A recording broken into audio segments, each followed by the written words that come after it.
Assalamualaikum, selamat pagi, salam sejahtera. Kembali kita ke Terpaling PM. Ini untuk episod yang berapa ni? Ketiga. Episod yang ketiga. Okey, episod yang ketiga kali ini kita bersiaran di Cyberjaya. Di mana di Cyberjaya, di sebuah kafe yang bukan saja menyediakan kopi yang sedap, tapi ada makanan-makanan lain yang sedap lah. Tapi kita tak nak cerita pasal tu. Apa yang kita nak cerita pada hari ini is berkenaan mindset. Okay. Yeah. So mindset seorang wanita muda, bagaimana dia menceburi dalam bidang perniagaan ni.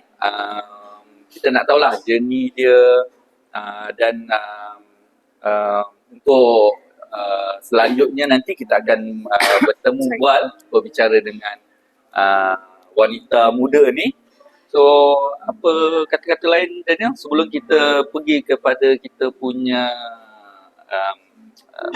guest kita hari ni? Kita perlu cakap pasal kita punya previous episode kan? Okay, mungkin kita recap sikit previous episode kita yang sebelum ni. So previous episode kita berkenaan pasal sport as a business. Sport as a business. Which is kita dah buat session podcast dengan Betul. one of the entrepreneur dekat Perak lah. Betul, right? betul. So it's quite interesting. And Alhamdulillah kita pun ada spike some views sikit on YouTube. Alhamdulillah. Which is the numbers kita lain lah. Kita slow and steady lah. Slow and steady. Right, so hari ni kita it's very blessed lah untuk kita ada session dengan Kak Ina tentang kita Trisha, right? Ya, okay. So rasanya untuk kita tanpa melengahkan masa lagi, kita perkenalkan dua wanita hebat yang saya kenal personally, I think more than 10 years lah sekarang. Okay, kita terus berkenalan dengan Trisha dan juga Kak Ina. Okay, selamat datang ke podcast Terpaling PM. Untuk episod ini memang kita saja untuk membawakan podcast ni ke Cyberjaya untuk kita bertemu bual dengan Trisha dan juga Kak Ina. Okay, maybe untuk permulaan kita boleh berkenalan. Mungkin Trisha boleh perkenalkan diri. My name is Trisha. Trisha, 29 years old. 29 years old, okay. And so this cafe I run as a family business dengan my parents lah. So they mostly guide me through it. Okay, and alright. So we do it together. Okay. So before this, Trisha ada belajar di mana dan jurusan apa? Previously diploma dekat International Open College. Okay. Belajar mass communication. Mass comm, Yeah. okay. And then after that sambung degree dekat IMW. International University Malaysia Malaya West. West, right? Lepas tu sambung professional communication. Professional communication. So background F&B tak. Memang tak ada. So this is your first job lah? First job tak, first F&B job ya. First family job lah. So previously you ada experience dekat another company? So previously during college kerja part time here and there, and then I did retail for a while, and then internship I intern dekat production house. Oh, okay. And sambung kerja for about a year there until I decided to continue this lah. Okay. So daripada mass comm, professional communication, then jump ke F&B. Interesting lah topik kali ni. So Kak Ina. Kak Ina ni before that, before we jump that, actually I got another question. Okay, alright. After coffee, right? After coffee, selain family business, why you decide nak jump to F&B? There are two parts of why I decided to jump to this. So first, sebab I've grown up with my parents doing business. Tapi dia orang punya the business was always client based. So it's always dia macam you gotta quote them and then they payment. So dia bukan macam like daily income thing. Okay. So when we got the opportunity to start the cafe, so dia macam, oh okay, this will be a daily thing. So macam memang akan ada masuk keluar. So from project basis, as and when the project comes in, you do it. Then now it's a daily thing which you run the business. Okay. Lepas tu, at the same time, I had interest in being a barista long back lah. I see. So that was part of it. So macam ni, they give training semua completed, and then so that was part of it. Another part is that I wanted to, as much as I love being in production, tapi I wanted to do my own thing, and I wanted to kind of start young, macam tu. So originally the plan was scuba diving, and then this on the side, or this one, and then scuba diving on the side, macam tu lah. So then, but because masa we started this cafe, it was MCO semua tu, so it was focused on this. Tapi Scuba diving. Scuba diving ni dah kat level mana dah? Scuba diving, dia assistant instructor tapi dah lama tak practice. So it's dah go back to like basic je lah. No. Scuba diving pun boleh dah sekarang. Okay. Aku berenang takut. So, okay. About Trisha, okay, now kita pergi ke Iron Lady. Iron Lady ni yang saya kenal, dia punya background memang best. So, kita bagi the person herself to introduce herself. Okay, Kak Ina. Okay, Mami Trisha. And then, dia macam ni, I started off, when I started, I just did a diploma in business studies. Lepas tu, I ni seorang yang sangat cepat bosan. So when I started off, I was the customer relation officer in a Pizza Hut. So start dah memang F&B. Dah F&B. Tapi bila dah F&B, I don't like service. You know, like, thing kan, the pressure, masa tak ada, Muda. So I quit, then I masuk kerja as a studio coordinator. Recording studio. Time tu it was under Radio Fusion, and that was the first digital studio in Malaysia. Dekat Jalan Pahang, kat depan hospital. When you said the first digital studio tu, at that time, tahun bila? I don't remember. 90s lah. Early down the 90s lah. Okay. So dekat situ is where I learned how to manage. Sebab at that time, studio coordinator means you liaise dengan the head of labels, general managers, artisan repertoire punya manager, kind of thing. And then I was blessed because manager let me do that. I schedule the studio, and then I schedule the engineers, and then at the same time I do customer service for the clients, you know. And then I did directly with the top management lah.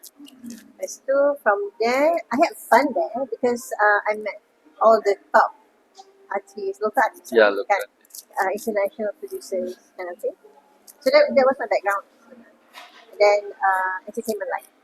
Lepas tu, sadly, because it's the only digital studio and only certain group can afford to rent there.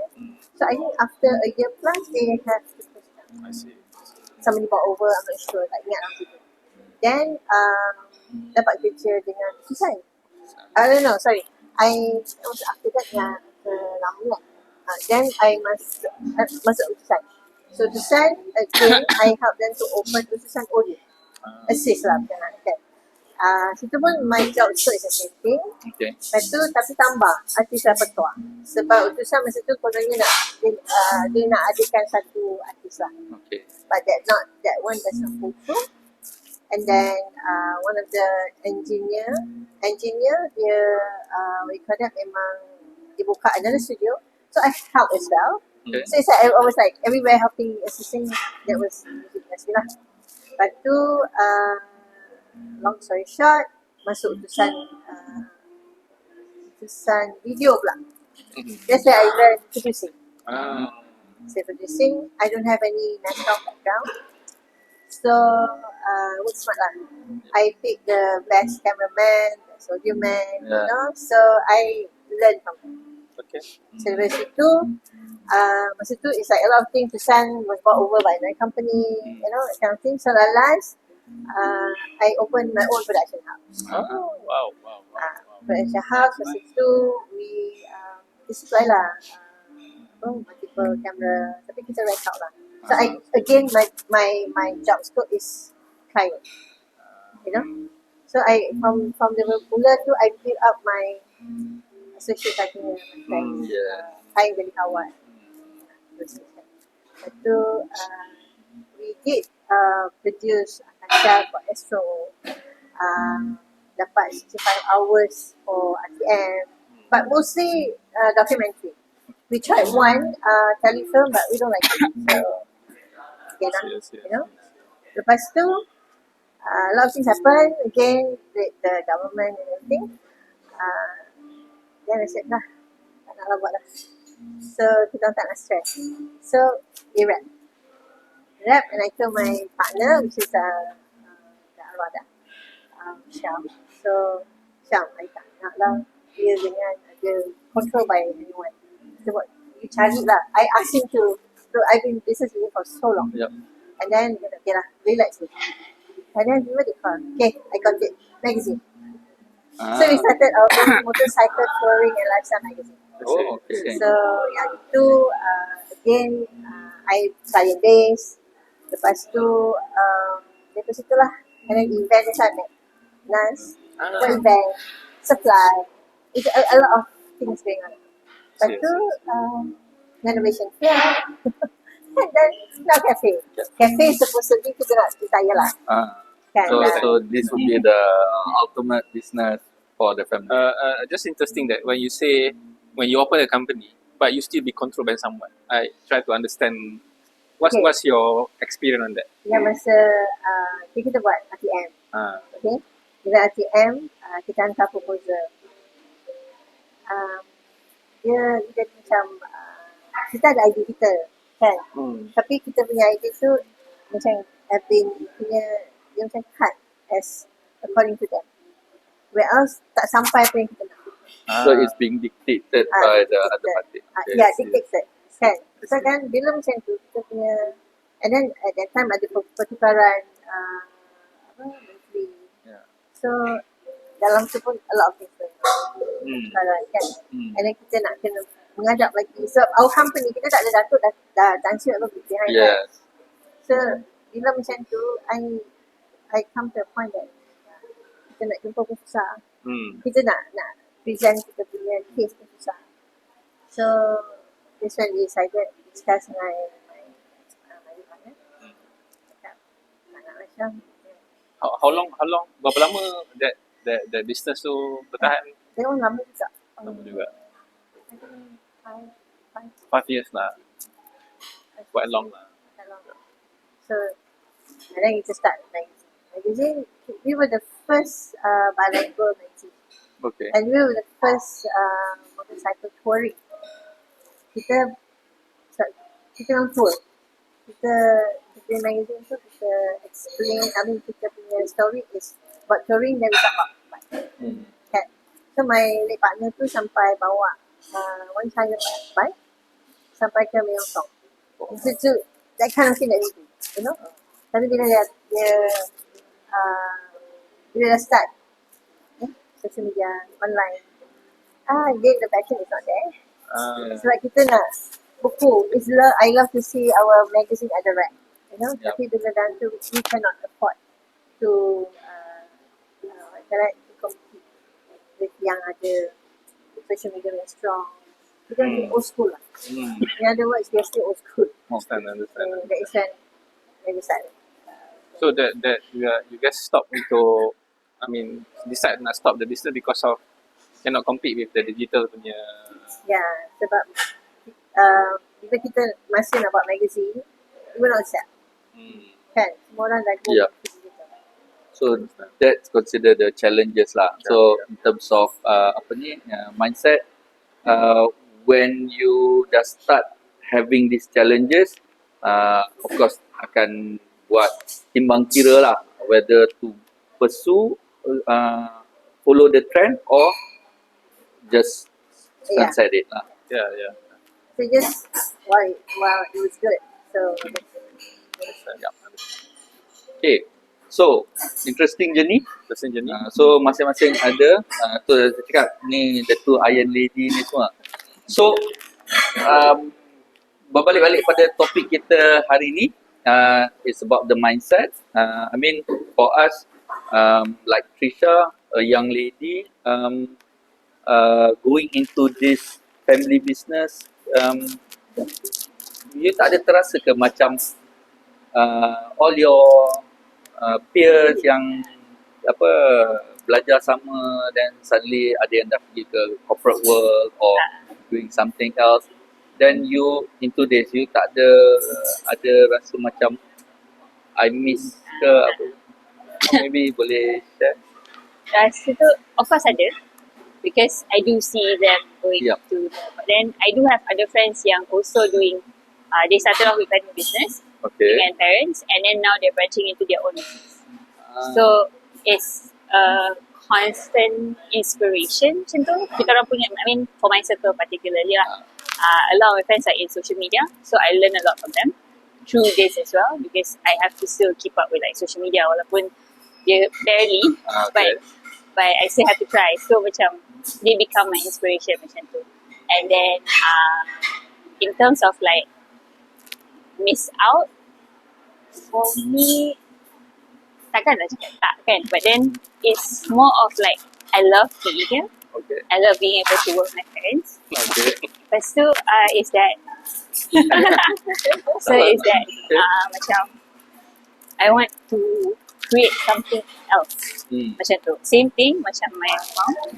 It's more of like I bukan tak boleh kerja under orang, but it's more of like I need to do something fast macam tu. I need to do Okay. something for myself and for my family fast, rather than kerja dulu for like ini and then baru nak start to ni kan. Okay. Terpaling PM untuk episod ketiga, kita bercakap Bersama tentang mindset bersama bersama Trisha, seorang wanita muda dalam menguruskan penjagaan keluarga mereka, iaitu kafe. So, Trisha, ni kita nak tengoklah daripada segi apa yang kita dah masuk dalam buat bisnes ni apa semua kan. Mesti ada challenges yang Trisha ada hadapi lah. Mungkin apa yang kita nak dengar sekarang ni challenges yang biasalah. Kalau you ada bisnes, you menguruskan pasal staff, you menguruskan pasal the business, maknanya sebab you franchise, you dengan franchisor you. Dan yang ketiga, of course, dengan your customer.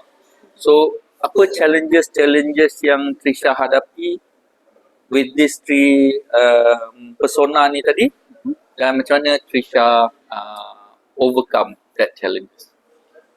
Okay, so Trisha start dengan staff. Okay.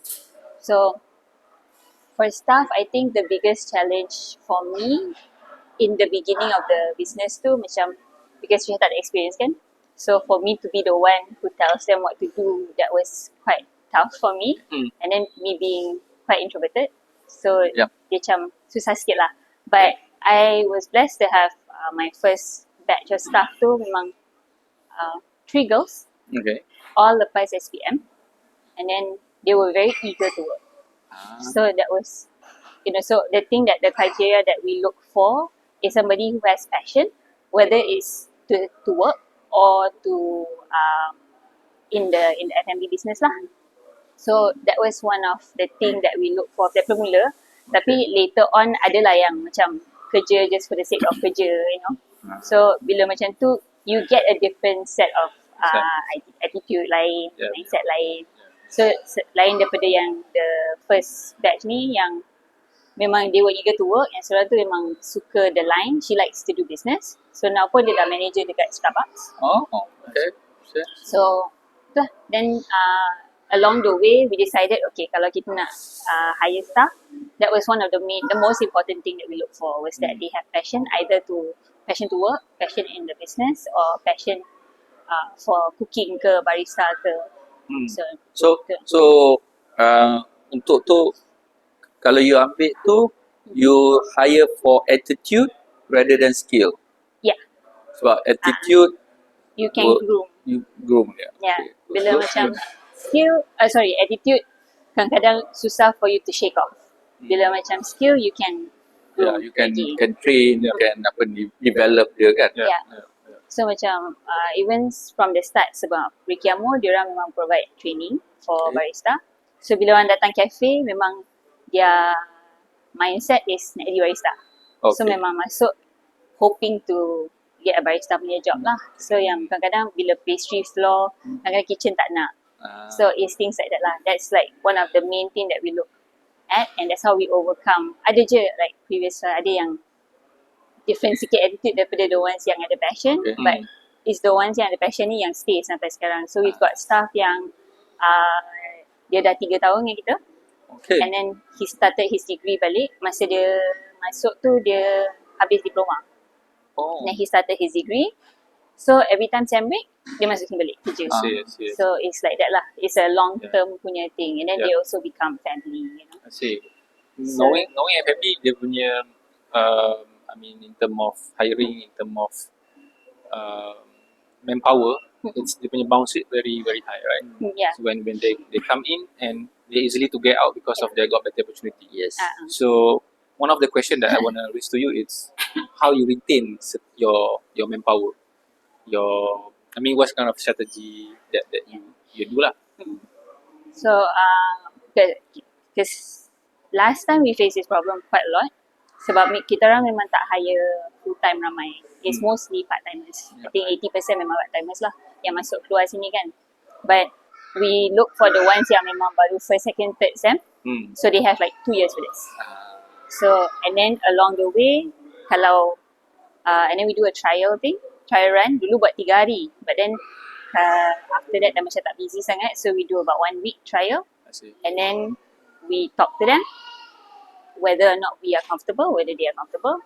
So that's why we like to kind of instill the family values dekat sini with the staff, so that diorang rasa comfortable and they don't want to leave lah. Hopefully kan.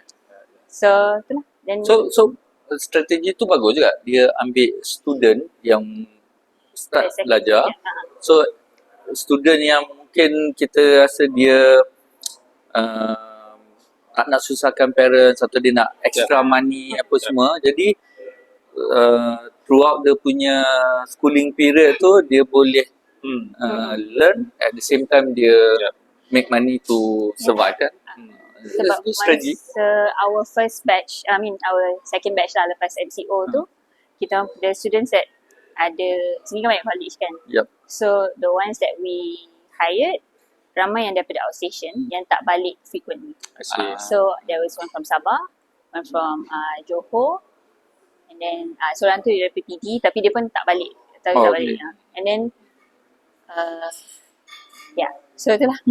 So we got the ones yang macam, you tanyalah awal-awal kalau dia selalu balik ke tak kan. Tapi whenever diorang pun, they have an understanding because we always talk to them. It's also, communication is also a thing. So we always, which is your line lah kan, you buat professional communication. So it's always just conveying the messages, whatever problems we're going through ke, we bagi tahu. We'll always kind of talk to them because that's what my parents kind of did to me ever since I was growing up. Dia macam, I know what's going on. So dia akan bagi tahu, dia akan cerita. Kadang family problem ke benda ke, cerita. So I understand better and I'm more empathetic towards that lah.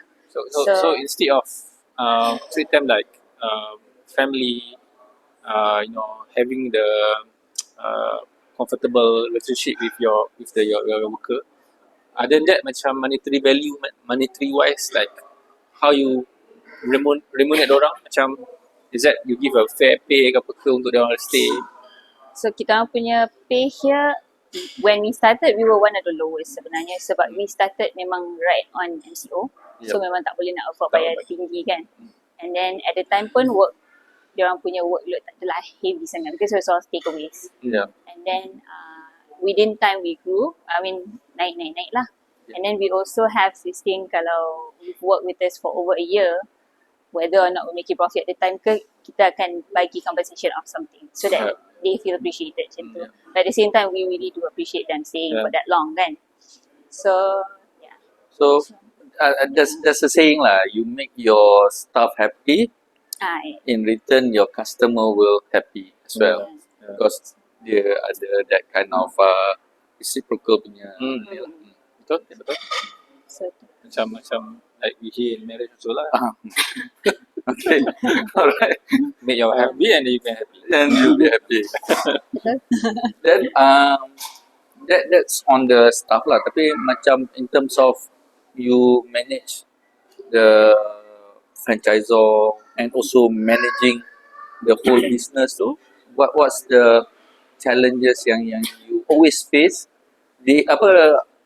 Monthly basis mesti that's the thing yang you akan yeah, okay. So, in terms of kalau dekat cafe, when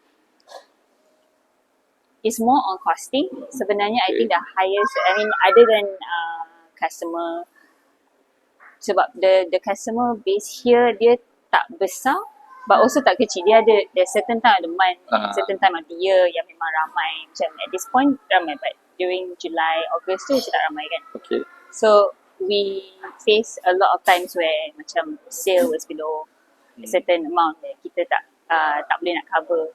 So that was one of the biggest challenge lah, customer and also cost. Okay. So I think the main thing that I tried to do was because we tried promoting, tapi promotion only goes so far. And then macam kita orang pun, I can't be too not to say I cannot be too active on social media, tapi macam I sometimes don't have the time to. Yeah. Sebab Trisha also kat bar, Trisha also dekat sini fashion and all that kan.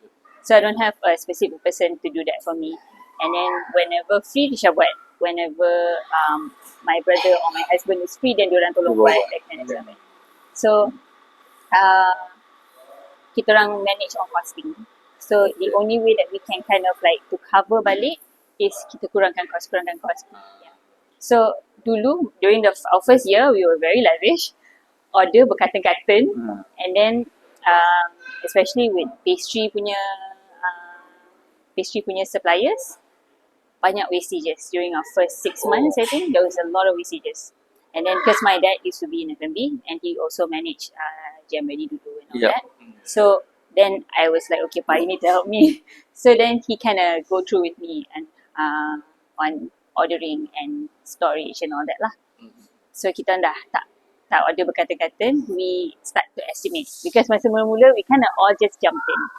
Semua just main masuk, lepas tu tak ada, we didn't really keep track of our in and out sangat. Adalah, but it's more of like, kita tahu kind of thing, you know. Hit-wise, after a certain time baru start to develop balik. And then, so Papa kind of helped me on that side lah.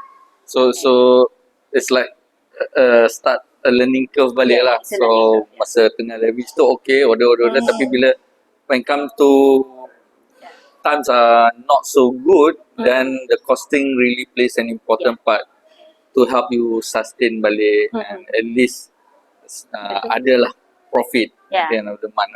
Okay. Yeah, so kita orang memang that was what we did lah, costing in terms of beli barang. And then also man hours. Okay. And then we start to learn our busy punya hours, our happy hours and all that. So that I know dia punya turnover macam mana. And then later on, I developed like a training thing for the staff in which kalau 3 orang pun dia boleh run smoothly at certain time.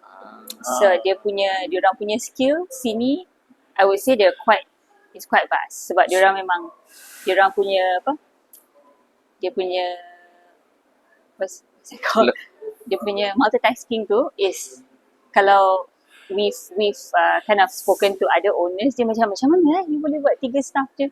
So they are not just good at just one station. Yeah. They can do all around. So that makes it more efficient and not so hard lah. So not depending. Orang ni tak ada, dia tak boleh jalan. Because we did that for a while. Lepas tu seorang tak sihat, so 2 orang tak ni tutup kedai. So we couldn't do that anymore. So is that any experience yang kalau pernah terjadi kat sini yang kita terpaksa tutup kedai because of ada manpower issue? There was pernah jugalah. ada period of time masa tu memang full time seorang, and then we have a couple of part timers, tapi masa diorang semua college tengah exam. Okay. So we were short staff masa tu lah. So we depended on like 2 person, and then that 2 person tak boleh, so then tutup lah. So ada yang there was times when we tutup sampai 2 hari. Okay. So to overcome that problem, so you said that you are building something like training, something like that. So is that currently you still ada issue that you have to tutup kedai ke apa ke? Oh sekarang so far tak ada. So I think for about this whole year rasanya, since the start of this year, kita dah kurang dah. Memang we have 1 day off every 2 weeks. Okay. So cuma kadang-kadang when it's like really emergency punya matter, then we close okay lah. But other than that, memang 1 day off every 2 weeks. So it's a good strategy whereby it's an all-rounder. So when it comes to all-rounder, jadi I mean you as an owner, you memang boleh all-rounder, but at the same time you have to do something else. Then you make your staff to be an all-rounder, so that they can cope up with, even if let's say suddenly you ada customer datang ramai, so everything will be able to be sort out smoothly lah. They all have like a core section that they are good at, tapi they also can do everything else. So then kalau nak cover tu boleh lah, you know. Can you share to us macam mana your develop a training tu, and so your manpower tu akan follow the training tu based on, I mean how you design the training lah, basically the question. Dia satu actually macam Ricky Amo, memang the start of their training, you're supposed to learn all sections. So cuma when we had quite a small number of staff at one point tu, kita orang macam fokus, okay, ni, and then so that everyone is like good at where they are, and then after a certain point of time, then we develop okay, you train from the lowest, not to say the lowest, dia macam the simplest to teach to like the hardest to teach. And so we started off with floor pastry. So memang first 2 to 3 weeks, and then last time masa mula start the cafe, our training was 1 week you tukar position, 1 week you tukar position. So then we realise that it didn't work. Sebab 1 week tukar position, especially with menu kitchen yang bertambah-tambah, so dia lambat nak ni. And then sale pun if it's not so busy, apa nak train sangat, right? Yes. So we started with our first staff tu, dia train 3 bulan only floor and pastry. And then he moved to the cashier tu pun he sendiri yang pick up. Okay. Sebab dia nak tolong, whenever he's not doing anything, dia boleh tolong cashier kan. And then after that he masuk bar, and then to the kitchen. So bar and kitchen will be the last 2 thing lah. Depends on which side is needed more. So then we, because of that, whenever dia dah masuk to the higher, the more complicated areas ni, whenever you need help on the floor, he's capable to do that. So macam and then there are times when tak busy, we how do I say it? We tak pamper diorang, and which every section ada ni, and then macam floor seorang tu je. So last time there was a point of time yang kitchen, floor, pastry semua ada orang, ada 4 person at all times. So bila floor punya kerja, bar tak buat, cashier tak buat, it's only the floor person. So at one point I stopped giving them floor person. I gave them only 3 ni. Floor person is everybody, whoever is free at the time, you become the floor person. So it's that lah. Then at the same time getting them excited about each section as well, sebab there are stations yang diorang tak nak buat, especially macam floor pastry, bila tak busy you kena duduk depan.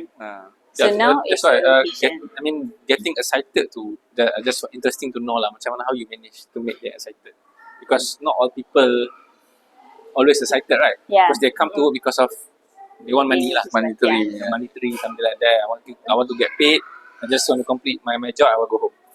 So how you do the excited part?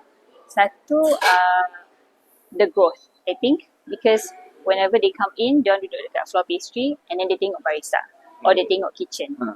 So bila kitchen, Papa gets them really excited about the food, because so far most of our staff here memang foodie. Okay. So memang suka makan. So kita orang pun in terms of staff meal, whatever that is new, semua dia orang rasa. Semua dia orang tahu how it tastes like, so they can talk to the customers better and all that.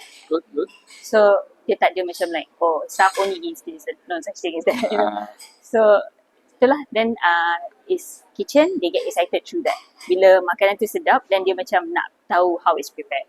Barista is quite easy to get them excited sebab semua memang nak masa nak belajar the Semua skill. nak belajar the skill. So tapi Especially nak buat bunga dekat coffee tu kan. so bila barista tu, kadang-kadang bila kita tahu orang tu memang aim for the bar, that's the last section they're gonna go to. It's tough lah, tapi macam it's how we build dia punya excitement, dia punya growth as well. Yes. So you have to earn it macam tu. Then you must have that people skill lah. You have to try to read them. You have to know body language dia. I mean, that is the skill that you will have to pick up yourself lah. And, Yeah. Betul. then yang last kali, yang paling penting, which is the customer. How do you deal with customer yang, of course mesti ada yang customer yang fussy, customer yang susah sangat, lepas tu macam mesti complain ke apa. Pernah tak ada that experience? Yeah, that one memang I think everyone will have to go through it lah. Kita orang pun, there are a number of customer yang memang nasty. But then, this one is actually mommy's expertise because she is the PR person. So, whatever regular customers, kita orang memang, we recognize on the regular customers lah. So, for me, my little bit that I kind of get them excited about coming back is that I recognize dia punya order. So, whenever he orders, dia datang, kadang-kadang some customer, dia sampai cashier dah siap. So, dia tak ada orang lah when it's not busy. Lepas tu, macam mami, she will talk to them. She will memang actually personally go and sit down with them sometimes dekat sama table and will borak dengan diorang. Yeah. So, she will start with asking about the quality of the food, if it's okay, and then later on develop a friendship. So, that's what she's been doing all her life dengan client semua macam tu, dengan customer pun sama je. So, that's why macam kadang-kadang people come in, tiba-tiba dia just hug the customer. Siapa tu? Your cousin ke? I was like, no, customer, regular customer. So that's so we're quite blessed to have a number of customer yang macam tu. I think the majority is that kind. Tapi adalah, there's a few yang memang nasty, yang memang impatient, entitled. Yang those kind of customers, usually kita tak layan sangat. So if, for instance, they have a complaint, kalau memang salah kita, we apologize, and then we give what's necessary lah, refund. You want us to prepare another one, or whatever lah. Kalau yang diorang punya fault, because over here with the staff, kita cakap don't let them put you down. So if you know they're at fault, you know you betul, don't let them talk to you like you salah. So tapi politely lah. And then after the second time, kalau dah ni, usually Kisha dah tak berapa, I'm not as nice anymore. So yeah, usually But this kind of fussy yang complain apa semua, do you see they coming back? there are some who does. Okay. So when they do come back, then I'm like, maybe they're just having a bad day. Maybe they just don't take it too personally, like it's about you or it's about the cafe. So maybe they're just having a bad day, or maybe dia memang jenis yang macam tu. So we just do whatever that we need to do lah professionally. We just my customer. I'm just preparing you a drink. So do you agree or not with the statement of customer is always right? No. Why? I do not. So from the start of this thing, I memang, the reason why I didn't want to go into F&B previously, because masa time college kan, I'm temperamental. Very. So I get temperamental, I get emotional, I get very personal sometimes. So bila nak masuk F&B ni, memang diorang cakap this is going to be your biggest challenge. Betul. Yeah. So then when I first started this, I was like, okay, I'm not going to give in to the times when I'm not wrong. So I will justify my reasons and everything, and then so I don't agree with, because a lot of customers, they are, I hate to say it, tapi macam kadang-kadang dia orang ignorant. They don't know the process, especially those yang tak pernah. So we do get customers yang memang pernah kerja F&B or they've owned an F&B before. So dia orang punya understanding tu lain. Some memang tak pernah, or Some memang tak pernah kenal orang yang in F&B. So their understanding level is different. Yeah, So- I mean, macam maybe true to what you said is when you preparing something, Yes. you cannot rush it. Yeah. Otherwise nanti dia jadi rasa yang tak betul apa semua. Then when dia sampai to the customer, Mm-hmm. it will cause more chaos daripada Betul. situ kan. So it's true lah. Sometimes customer dia tak tahu and they was hoping that macam everything gonna be like fast semua kan. Mm-hmm. Yeah. And even I think because of that benda tu pun macam it's an expectation. yeah. When they come to a certain restaurant of what they're gonna expect that the food should be ready around 10 to 15 minutes. Yeah. But kalau more than that, dia akan dah jadi rasa apa tu, rasa macam irritated ke, semarah semua tu kan. So that thing maybe boleh letak dalam certain processes yang your food should be ready in 15 to 20 minutes. Yeah. Yang tu pun because we always tell, bila macam busy kitchen, then we would just immediately tell them. So they always again communication cashier dengan kitchen, because kita orang tak ada printer in the kitchen, because we want the cashier to be the one who passes to the bag. So kalau ada certain request, kalau you know dia lupa nak type Special request ke apa semua kan. yeah. But at the same time when they go in, dia yang ambil order kan, so dia tahu how many order is in, so dia akan tanya terus the kitchen how many minutes should I tell the customer. Okay, that's good. So you build the expectation. You set the expectation right, so that customer doesn't get agitated and angry with that. Because people will say when a person is hungry, he'll become angry. And when you don't want to have a customer that is hangry. Betul. Okay. Yeah. So I think I mean good point. I mean at 29 years of age you go through this I would say learning process. Yeah. It will just it will take time, but I guess with this kind of understanding, I think with an open mind, with a good mindset semua, you will be able to go through any challenges coming from you. InsyaAllah. Ada apa-apa lagi sebelum kita pergi ke section yang seterusnya? Yeah. Last question. Personally, what's your biggest challenge or biggest failure when you join this business? My biggest challenge I would say is being me in my nature, yang introvert ni. So my biggest challenge was to overcome the fear of leading. Sorry? Leading. Leading. To be like in a way macam the person who tells people what to do. I'm not that person. So I'm not my mother. I see. You know, so I'm a little bit more laid back. I stand back. I'll do everything in the background macam tu. So that was kind of like a step up for me. So even though I tak go through corporate ladder of a step up, so that was my thing lah, my personal goal macam tu. And then at the same time, working with family is not easy. It's not easy. So learning to separate, because there was a point of time where things were really heated here. So macam memang selalu bergaduh. And then the line of a daughter and like kira macam business partner macam tu gets very blurry. So learning to overcome that process as well. Learning to kind of like be like separate kan. Okay, now I'm your daughter. Now we are working together macam tu. So that was. Have you draw the line or still not yet? Dia bukan, it's not a fixed line. Dia macam, it still kind of goes in every now and then. Tapi with my emotions, I think I was a bit more, I'm able to kind of like separate it sikit and not be So too, now you are able to manage internally when you are a daughter and when you are in business. yeah.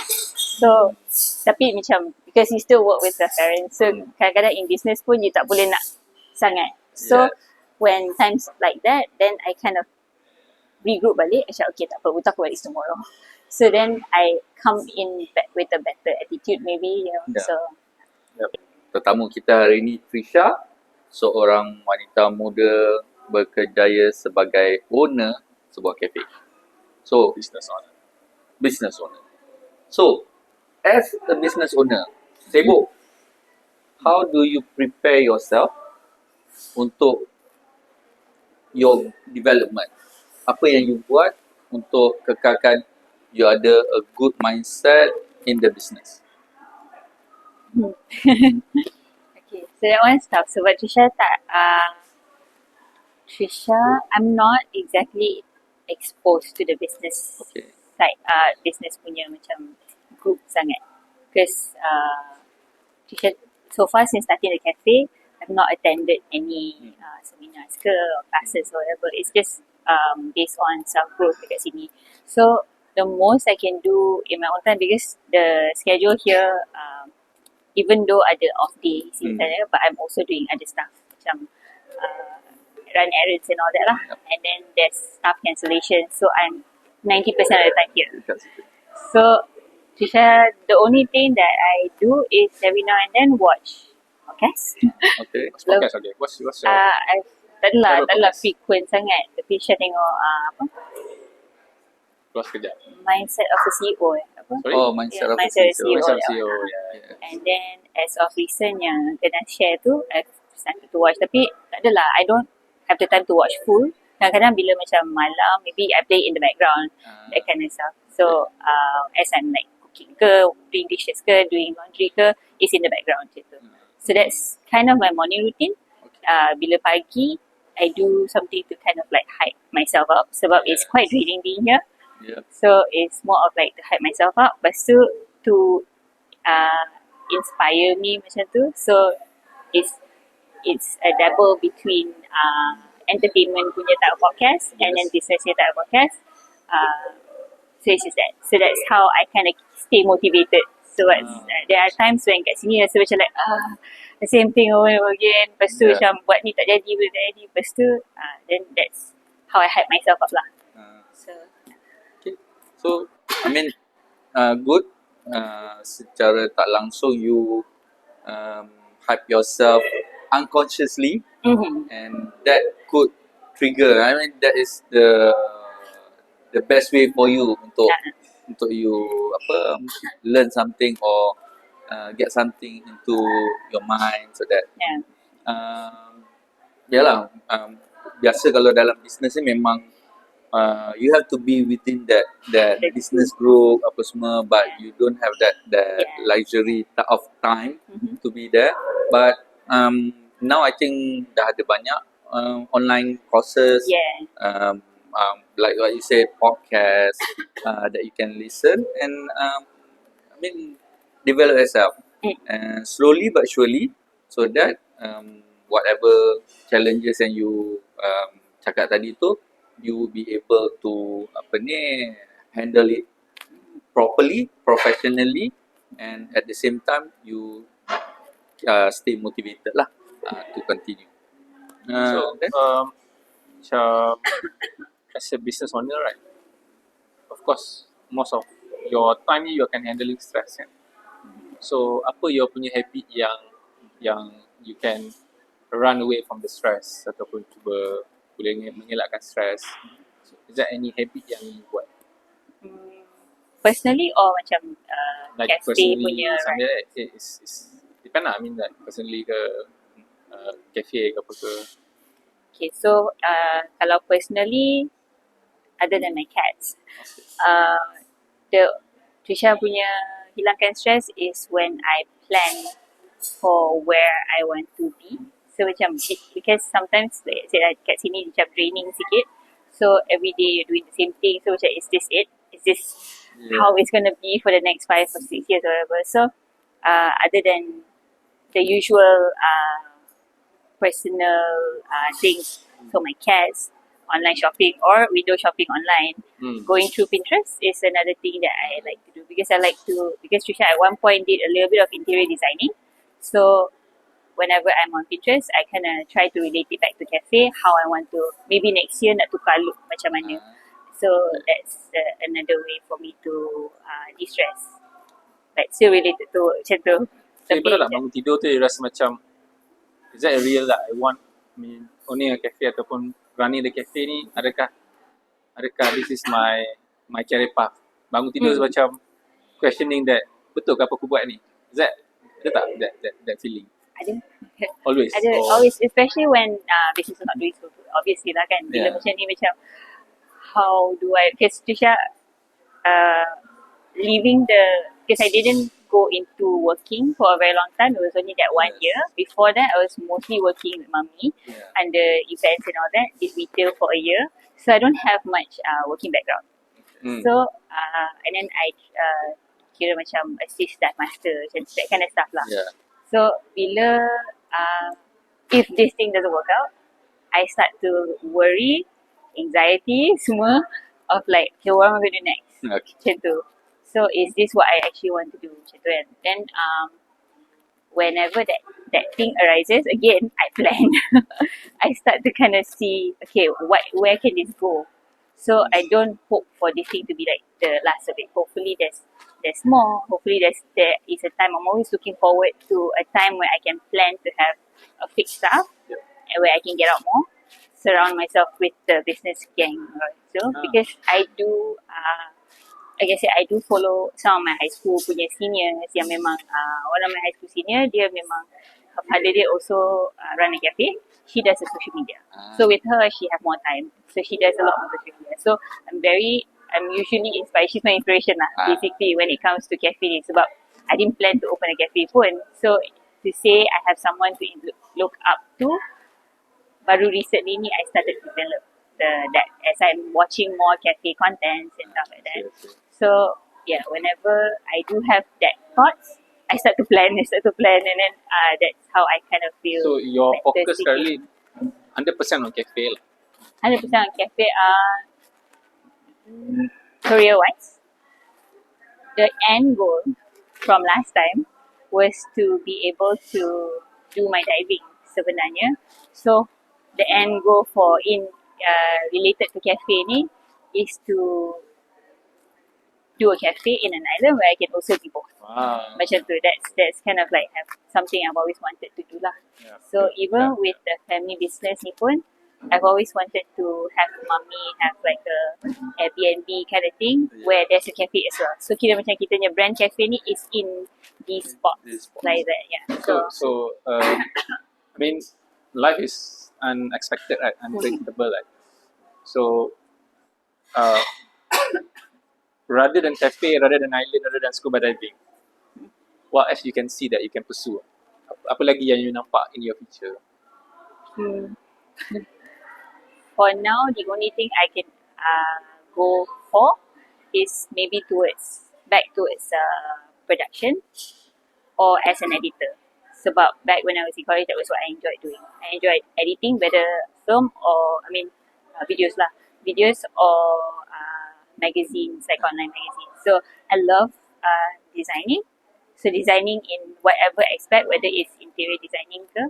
So that's another passion of mine that tak ada background sangat. My background is very little on that. Tapi I feel like there's a way to grow that as a freelancer or by yourself macam tu and attach. So you still keen that doing something yang no one should order you. Yeah. Maksudnya you not should be reported. Report dekat someone kan, dekat manager. So you try to avoid that kind of career lah. Not to avoid. I feel like it's too late for me to get into it. I feel like macam as a kid, I think I avoid a lot of things because talking about growth fixed mindset kan. I was the type of person yang kalau I'm not good at it, I stay out of it.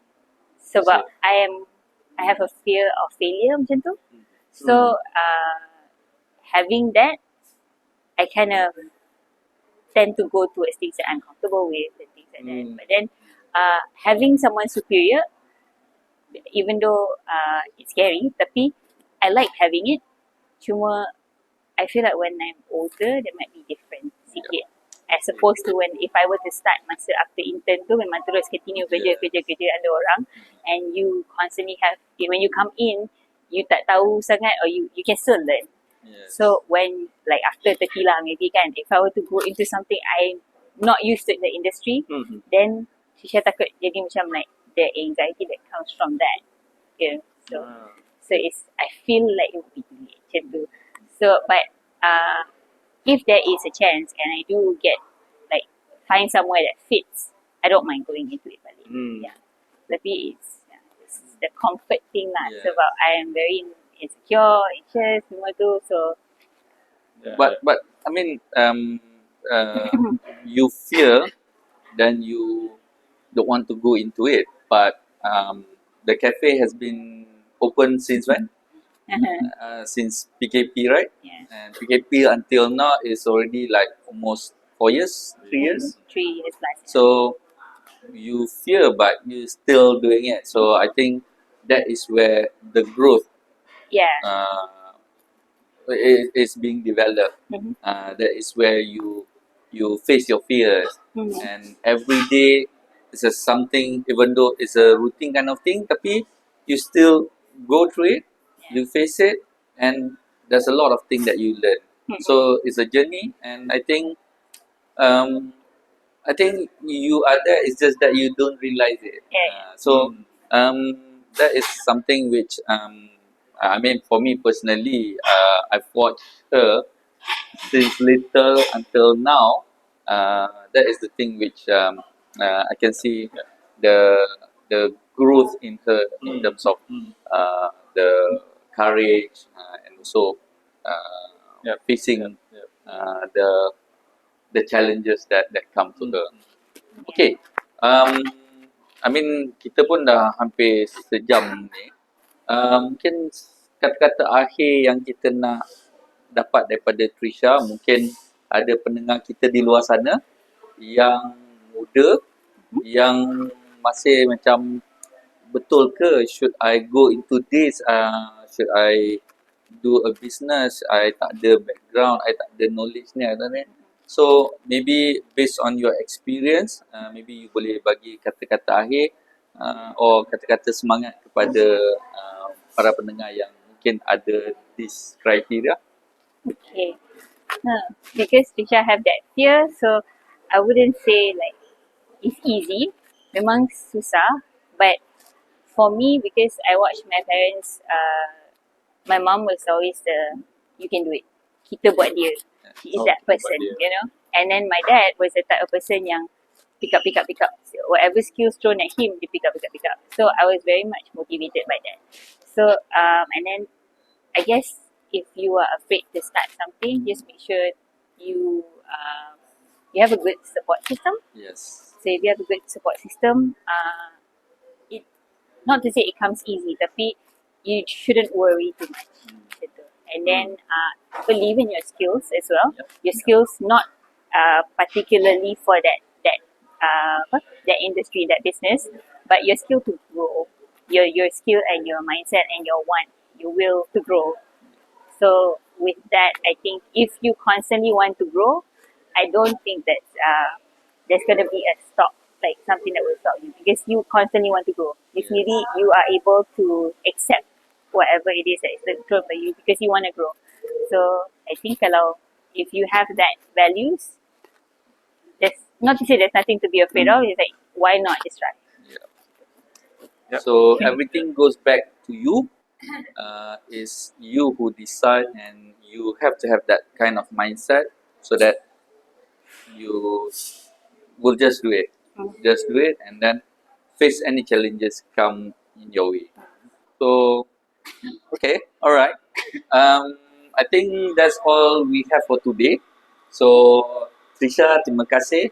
Thank you so much for And having me. from Terpaling PM, we thank you and we wish you all the best. And mungkin apa yang kita sampaikan pada hari ini sedikit sebanyak dapat membantu para pendengar kita untuk ambil iktibar. Ini ada real life lesson. Mungkin ada benda yang terkait yang boleh dibawa untuk dia usahakan, dan mungkin itu yang dapat kami di Terpaling PM tolong panjangkan kepada para pendengar kita. So itu je kata-kata akhir daripada saya. You want me to say something? That I mean personally, bila having this kind of conversation dengan Trisha and dia punya mom, right, mami. So actually for myself I feel agak rasa macam jealous a bit lah. Jealous. Because I also wanted to do a business.